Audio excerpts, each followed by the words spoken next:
জয় রাধে, জয় নিতাই চৈতন্য।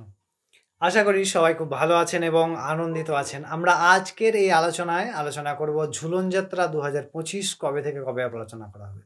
আমরা ইতিমধ্যে আপনাদের জন্য বিস্তারিত একাদশী অর্থাৎ পবিত্রারোপণী একাদশী 2025 কবে পালন করবেন, পরের দিনের পালনের সময় বিস্তারিত আপনাদেরকে দিয়েছি। অবশ্যই আমাদের কমেন্টে যারা দেখেননি অবশ্যই আমাদের কমেন্টে লিঙ্ক রইল, আপনারা সেখান থেকে এই সম্পূর্ণ একাদশী বিস্তারিত দেখাবেন। আজকে আমরা এই আলোচনায় আপনাদেরকে জানাবো 2025 সালের ঝুলন যাত্রা, রাধা কৃষ্ণের এই ঝুলন যাত্রা, যা পদ্মপুরাণে বিশেষ মাহাত্ম্যে বর্ণনা করা হয়েছে। আমরা সেই বিষয়ে আপনাদেরকে অবগত করব। চলুন শুরু করা যাক। জয় রাধে।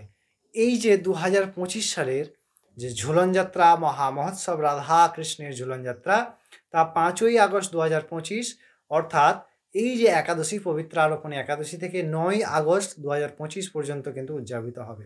এই 5 দিন ব্যাপী রাধা এবং গোবিন্দের এই ঝুলন যাত্রা আমরা সমস্ত ভক্তগণ মিলে পালন করব। এই ঝুলন যাত্রা কবে প্রথম হয়েছিল এবং কোথা থেকে এই ঝুলন যাত্রার এসেছে এবং পদ্মপুরাণে এই ঝুলন যাত্রার বিশেষ কি মাহাত্ম্য বর্ণনা করা হয়েছে, আমরা অবশ্যই আপনাদেরকে সেই বিষয়েও জানাবো। রাধা এবং কৃষ্ণ, যিনি তত্ত্বত এক এবং তিনি দুই রূপে আমাদেরকে লীলা প্রদান করছেন, আনন্দ প্রদান করছেন তার বিভিন্ন লীলার মাধ্যমে। তেমনই একটি লীলা হচ্ছে ঝুলন যাত্রা। এই ঝুলন অর্থাৎ ভগবান দোলনার মধ্যে ঝুলেন রাধা এবং কৃষ্ণ একত্রে। কোথায় ঝুলেন না, বৃন্দাবনে যখন রাধা এবং কৃষ্ণ একসঙ্গে দেখা করতেন তখন সখা এবং সখীগণ কুঞ্জ সাজিয়ে রাধা গোবিন্দকে ঝোলাতেন, দোলনার মধ্যে সবাই মিলে দোল খাওয়াতেন।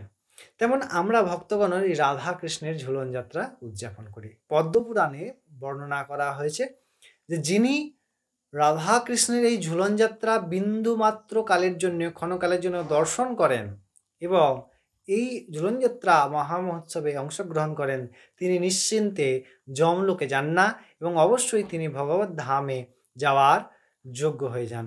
অবশ্যই আমরা এই ঝুলন যাত্রায় কিন্তু অংশগ্রহণ করব এবং এই ঝুলন যাত্রা যেহেতু বৃন্দাবনের উৎসব, কারণ বৃন্দাবনের কুঞ্জেই প্রথম রাধা এবং গোবিন্দ একই দোলনায় ঝুলেছিলেন, তখন থেকে এই ঝুলন যাত্রার মহোৎসবের আবির্ভাব হয়েছে। আপনারা সবাই মিলে এই ঝুলন যাত্রায় অংশগ্রহণ করুন। আমরা ঝুলন যাত্রার দিন বিভিন্ন স্থানে আপনাদেরকে ঝুলন যাত্রার বিভিন্ন মন্দির থেকে আপনাদেরকে রাধা গোবিন্দের দর্শন করাবো। অবশ্যই তার জন্য আমাদের সঙ্গে থাকুন এবং বিস্তারিত আরও কিছু আপনাদেরকে তথ্য জানাবো।